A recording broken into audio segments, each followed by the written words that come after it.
Newt Gingrich made history as the first Republican Speaker of the House in 40 years back in 1995. One of the sharpest political minds in the country, Newt Gingrich sat down with me this week to break down the election and talk about his brand new book called Trump and the American Future, which is about the president and what his populist revolution means for America's future. Mr. Speaker, what is it that the polls missed this year? How did they get it so wrong? Well, I think one survey after the election, 19% of the Republicans said they were afraid to tell people who they were for. And I think the regular traditional liberal pollsters they didn't believe it. They didn't account for it. They also, I think, failed to appreciate that Trump was gaining ground in the black community and the Latino community. You know, frankly, they weren't as far off as I thought they would be. I thought he'd win by a bigger margin, and except for the amount of vote theft, he might well have been 5 or 6 points higher than he is now. Your book really talks about the impact of Donald Trump on the country, not just for the election and even his tenure, but the bigger impact on the country as a whole and the Republican Party specifically. Talk to us about what that impact is and how you see it affecting us for the next decade or more.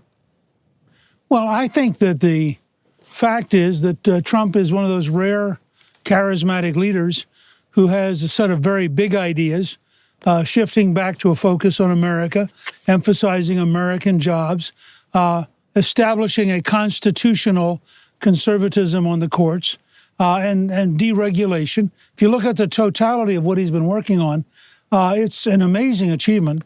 And so, starting with the Supreme Court, where, you know, I think it's very possible that Justice Barrett will still be on the court in 2060 because she's young enough. Now, imagine that kind of impact that Trump will be able to say.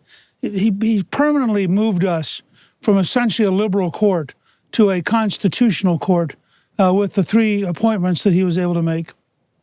One of the points in your book was that you think Team Trump underestimated how brutal the attacks would be on him. I've never seen anything like it.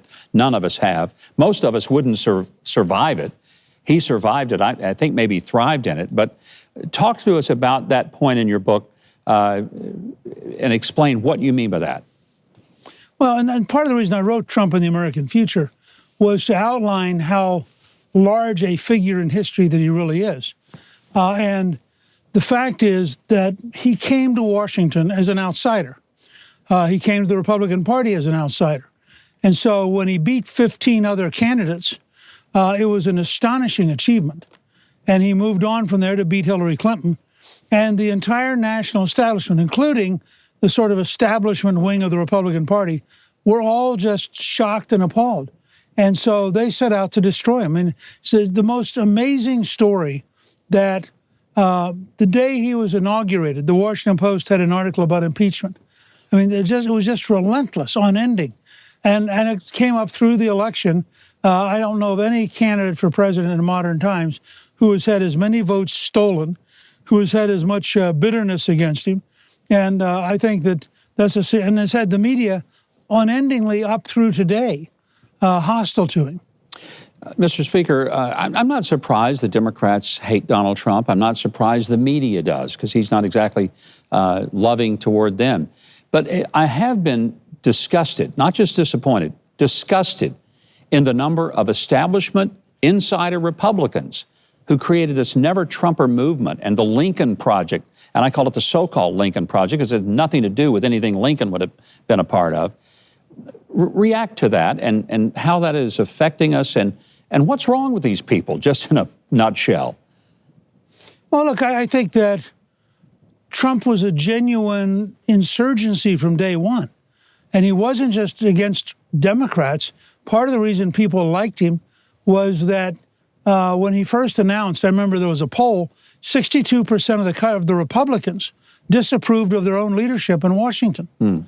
So Trump represented everybody who was mad at the leadership. Well, large parts of the leadership didn't particularly like that. And they didn't like his style because he is while he's a billionaire, he has this amazingly blue-collar, aggressive kind of approach to things. And, he doesn't fit the country club Republicans. I mean, he made them very uncomfortable. He wasn't the kind of guy they'd have joined their club.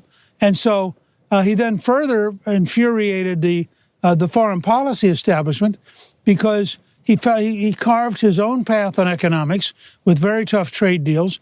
Then he carved his own path dealing with North Korea. Then he carved his own path doing something which I had originally offered in 1995. We passed a bill to allow the U.S. government to move the embassy to Jerusalem from Tel Aviv. And every president every year had waived that bill until Trump showed up.